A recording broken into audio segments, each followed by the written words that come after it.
그냥 에필로그를 써줘라고 했을 때는 전혀 좋은 답변을 받을 수가 없습니다. 세계의 10% 사람들은 와 대박, 90% 사람들은 별거 없던데, 10%와 90%를 가루는 이 차이, 생성형 AI의 단어의 의미에 숨겨져 있습니다. 프롤로그 작성해보자. 근데 프롤로그를 작성할 때도 그냥 작성해보자가 아니라 메시지라는 게 있어야 되겠죠. 자, 그러면 위 내용들을 기반으로 해서 회사를 다니고 있기에 유리한 기회.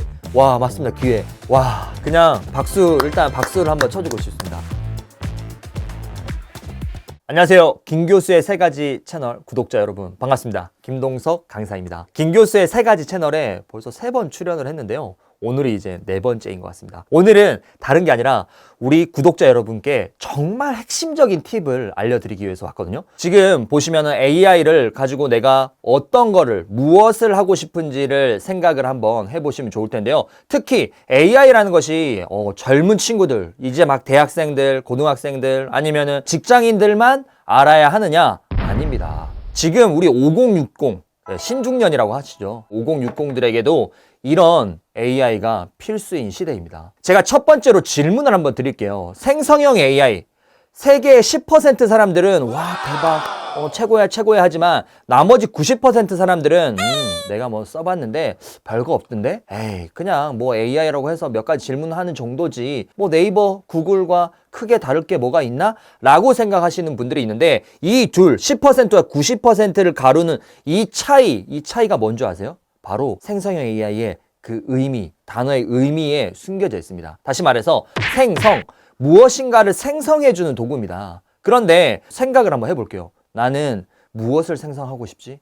나는 생성형 AI로 무엇을 만들고 싶지? 이게 명확하지 않잖아요? 그러면 단순히 그냥 구글, 네이버에 질문해서 누군가가 답변을 주는 것들, 답변을 생성해 놓은 것들, 뭐 뉴스, 블로그 글 이런 거 읽는 것하고 크게 별반 차이가 없을 겁니다. 따라서 생성형 AI, 뭐 챗GPT도 좋습니다. 음악을 생성하는 AI도 좋고 그림을 그려주는 AI도 좋아요. 생성형 AI로 나는 무엇을 만들고 싶은지를 생각해 보셨으면 좋겠습니다. 네, 그러면 영상을 잠시 멈추시고 30초에서 1분 정도 생각하고 다시 영상을 한번 플레이 해볼게요. 한번 다들 생각해 보셨나요? 네. 누군가는 이미지를 만들 거야. 여기에다 카드 뉴스 같은데 글을 써서 친구들에게 좋은 명언을 나눠줄 거야. 난 블로그 글을 쓸 거야. 그리고 나는 이런 나의 정보 노하우들이 많이 있거든. 이걸 가지고 책을 출간하고 싶어. 이런 분들도 있으실 거예요. 퍼스널 브랜딩의 끝판왕이라고 하는 PDF 전자책과 종이책 출간. 어렵다고 생각하시죠? 생성형 AI의 핵심 키포인트.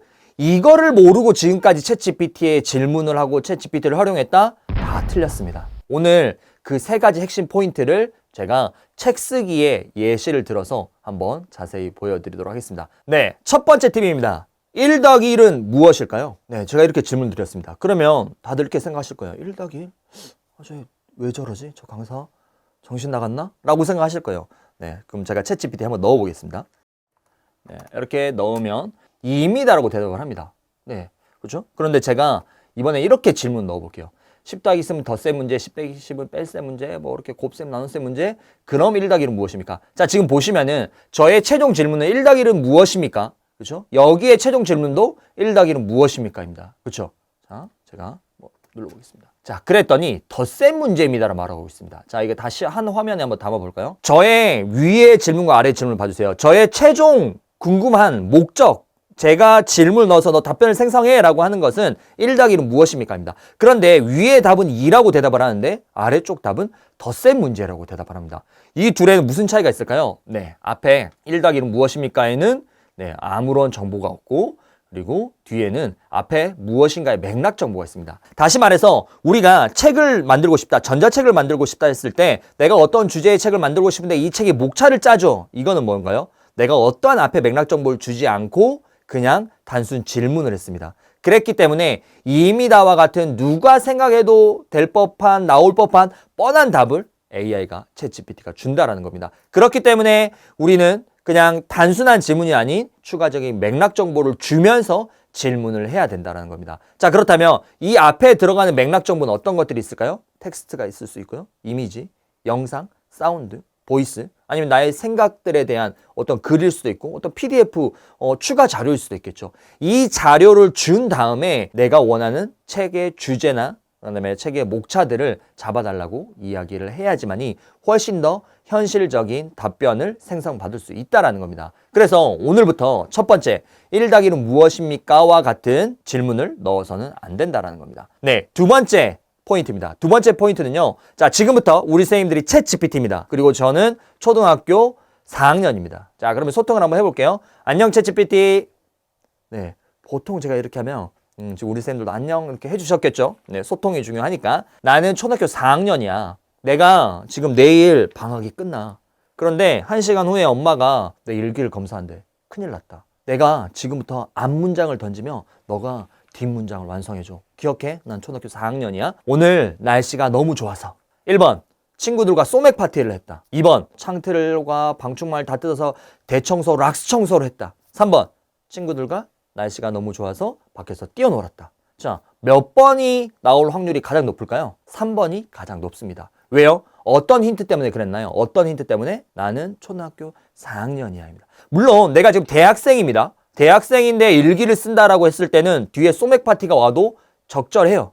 그런데 내가 초등학교 4학년이라는 나의 역할을 지정해줬기 때문에 소맥 파티가 나오는 게 아닌 친구들과 밖에서 신나게 뛰어놀았다라는 뒤에 문장이 완성된다라는 겁니다. 다시 말해서 두 번째 핵심 포인트는 역할을 지정해 주셔야 됩니다. 역할. 자, 그렇다면 역할은 뭐냐? 내가 어떤 책의 주제를 쓰는 베스트셀러 작가야. 아니 나는 어떤 주제에 전공을 한 15년 차 연구원이고 박사이고 이런 것처럼 내가 쓰려고 하는 전자책이나 내가 쓰려고 하는 책에 적합한 역할을 지정해 주셔야 됩니다. 역할을 지정해 주지 않으면 어떻게 되냐? 아까 초등학교 일기인데 소맥 파티가 나올 수 있다라는 겁니다. 세 가지 포인트를 기억해 주셔야 된다고 했는데 첫 번째가 1-1은 무엇입니까?와 같이 단순 질문을 1차원적 질문을 하는 게 아닌 맥락 정보를 넣고 질문을 해라. 두 번째는 이 맥락 정보를 넣으면서 동시에 역할 지정을 해줘라 라는 겁니다. 그리고 세 번째가 바로 피드백을 진행하고 대화를 하라는 겁니다. 자, 이게 무슨 말이냐? 그럼 제가 예시를 한번 들어보도록 하겠습니다. 그러면 이제 책을 쓰고 싶다라고 한번 가정을 해보겠습니다. 저의 책, 지금 화면을 보시면 이제 저의 책, 업의 그릇이라는 책인데요. 쭉 보시면은 제가, 그러니까 우리 선생님들께서 쓰고 싶은 책이 있으시겠죠? 그쵸? 쓰고 싶은, 내가 어떤 책을 쓰고 싶다라는 건데, 제가 지금 보면은, 저는 이 책을 통해서 이 퍼스널 브랜딩과 수익화에 대한 이야기들을 하고 있습니다. 그쵸? 쭉쭉 이렇게 하면서, 그러면 이거는 제가 아까 말씀드렸던 것처럼 제가 쓰고 싶은 책에 대한 맥락 정보인 거예요. 그냥 내가 책을 쓰고 싶다가 아니라 그럼 어떻게 되겠어요? 그래서 우리가 IT AI 대회에서 제가 그렇게 강조하는 이유는 AI 하나로만 뭔가의 결과를 만들 수는 없어요. 웹 2.0, IT 중심으로 이루어지는 웹 2.0과 그리고 AI 중심으로 이루어지는 웹 3.0이 연결선상에 있는 거거든요. 그렇기 때문에 제가 계속해서 이제 강의에서도 강조를 드리고 있습니다. 단순하게 그냥 뭔가를 만들어줘가 아니라 이렇게 나의 생각들을 조금 앞에 맥락으로 주셔야 됩니다. 그래서 저는 여기에서 이제 6꼭지를 이제 잡았어요. 퍼스널 브랜딩, 그리고 MTS 시스템, 6가지 관점 학습법, SNS 채널. 자, 그래서 우리 쌤들도 내가 쓰고 싶은 책에 대한 내용들을 쭉 그냥 메모하듯이, 기록하듯이 적어주시면 됩니다. 그렇죠? 자, 그래서 제가 이 내용을 한번 참고를 한번 해서 작성을 해보겠습니다. 모든 대화를 할 때는 아까 대화가 끝나고 나면 새 글쓰기를 눌러주셔야 됩니다. 새로운 대화가 시작됩니다. 자, 그러면 이제 역할 지정을 할 때 어떤 역할을 지정해야 될지 모르겠다 하시는 우리 선생님들을 위해서 제가 한 가지 추가 팁을 또 드리겠습니다. 정답이라는 거 없지만 이렇게 이제 물어봐 주는 겁니다. 다음 아래 내용으로 책으로 만들고 싶고, 그럼 나는 이걸로 블로그를 만들고 싶고, 이런 것들은 이제 적절하게 수정을 하면 되겠죠. 자, 그런데 아래 내용, 이거는 아까 1-1은 무엇입니까가 아니라 맥락 정보죠. 내가 쓰고 싶은 책의 주제, 나의 생각, 나의 메시지, 내가 기존에 읽었던 내용들 중에서 좋았던 내용들에 대한 그런 내용과 그다음에 어떤 문장, 문구, 담고 싶은 내용들 다 넣어주시면 됩니다. 만약에 내가 여기에서 텍스트로 넣기는 힘들어 라고 하시면은 여기에서 PDF 파일로 아니면은 워드 파일로 첨부를 해주시면 되겠죠. 자, 작성해줘 라고 하고 내가 원하는 아까 이렇게 쭉 6단계에 있는 내용을 넣었습니다. 자, 그러면 당신이 GP라고 하면 퍼스널 브랜딩, 와, 콘텐츠 수익, 마인드셋, 와, 여기 다 나오죠, 지금. 자기 개발, 제가 실전 실행 전략 3가지. 그러면은 이렇게 이제 페르소나 역할이 이제 나오는 겁니다. 그래서 어떤, 제 책에 추천사를 써주신 이제 MK의 김미경 대표님도 이렇게 나오고 하는데, 이렇게 이제 역할을 이제 지정을 받을 때 대화가 나왔다. 어떤 특정 인물에 대한 내용들이 이렇게 나올 수도 있습니다. 자, 그런데 특정 인물이 아닌, 자, 이게 뭐예요? 내가 원하는 답이 나오지 않았을 때는 다시 한 번 더 물어볼 수가 있는 겁니다. 그렇죠? 자, 그러면 어떤 개별의 이름이 아닌 퍼스널 브랜딩 전문가, 그다음에 디지털 콘텐츠 수익화 전문가, 네, 그리고 자기개발 메타학습 전문가래요. 자, 그래서 저는 네, 여기에서 퍼스널 브랜딩 전문가, 그렇죠? 퍼스널 브랜딩 전략가가 네, 저는 마음에 듭니다. 그래서 전략가. 그다음에 디지털 콘텐츠 수익화 전문가. 이것도 괜찮네요. 그렇죠? 자, 그러면 이제 어떻게 하냐? 꼭 연차를 뭐 길게 쓰고 뭐 많이 쓴다고 잘하는 건 아니지만 앞에 역할 지정을 해줘. 나는 초등학교 4학년이야처럼 그렇죠? 너는 10년차 퍼스널 브랜딩 전략가이자 디지털 콘텐츠 수익화 분야에 특화된 전문가야. 추천해줘. 라고 하는 겁니다. 자, 그리고 나서 아까 우리가 했던 책의 그 주요한 내용들이죠. 여기에 내 생각을 또 쓸 수도 있겠죠. 그렇죠?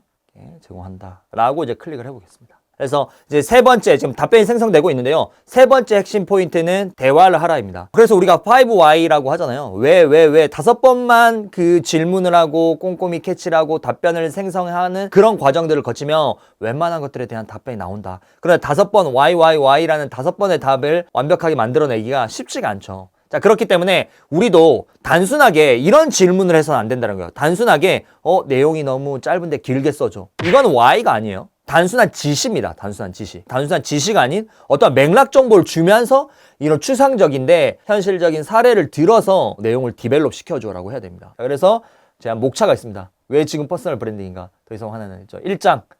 네, 퍼스널 마인드셋. 늦었다는 생각 멈추고. 와, 이거 너무 매력적입니다. 나는 브랜드가 될 수 있을까? 그쵸? 이걸 보시면은 성장을 가서 6가지 학습법. 블로그 수익화. 그러면 예를 들어서 내가 이런 것들도 있는 거예요. 내가 이거 매력적으로 봤던 책들이 한 5권 있는 거예요. 5권의 목차들을 여기다 첨부해 줄 수도 있는 거예요. 대화를 하면서 바꿔나갈 수가 있다는 거죠. 책 제목 제안, 그렇죠. 이런 회사 밖에서 돈이 되는 나의 이름, 브랜딩, 이렇습니다. 핵심 메시지, 그렇죠. 자, 그러면 여기에서 내가 이제 추가적으로 더 넣고 싶은 정보를 주면서 이걸 디벨롭 시켜달라고 해야 됩니다. 그렇죠? 자, 그런데 여기서 어떤 정보를 내가 넣어야 될지를 모르잖아요. 그 다음 이제 세 번째, 대화를 하셔야 된다는 걸 제가 계속 강조를 하고 있는데 또 이렇게 대화를 할 수가 있습니다. 자, 10년차 도서 출판 에디터의 관점에서 위 목차와 메시지는 100점 만점에 몇 점을 줄 수 있습니까? 어떤 부분을 보완하면 좋을지에 대한 피드백도 함께 제공해 주세요. 네. 자, 우리가 대화를 할 때는 목차가 너무 나랑 내가 생각했던 것과는 달라. 다시 생성해줘. 다시 생성해줘가 아니라 여기에서도 대화를 하는 거예요. 대화. 편집 에디터와 내가 대화를 한다고 생각을 해볼게요. 편집 에디터님한테 내가 목차를 줬어요. 그럼 편집 에디터님이 이거는 좀 현실성이 없고요. 이거는 조금 더 구체적으로 단어가 바꿔. 이렇게 대화를 하면서 내게 디벨롭 되잖아요. 마찬가지입니다. 이번에는 10년차 도서 출판 에디터님을 소환했습니다. 우리가 아까 생성받은 정보가 단계를 거쳐서 했는데도 85점이래요. 그렇죠? 자, 그러면 우리는 이 100점 만점의 점수를 최대한 100점 만점까지는 아니더라도 90점대 후반까지 만들어 나가는 과정들이 필요합니다. 그러기 위해서는 피드백에 어떤 피드백이 올라왔는지 한번 볼까요? 보시면은 독창성, 컨셉트의 명확성, 3점이 깎였네요.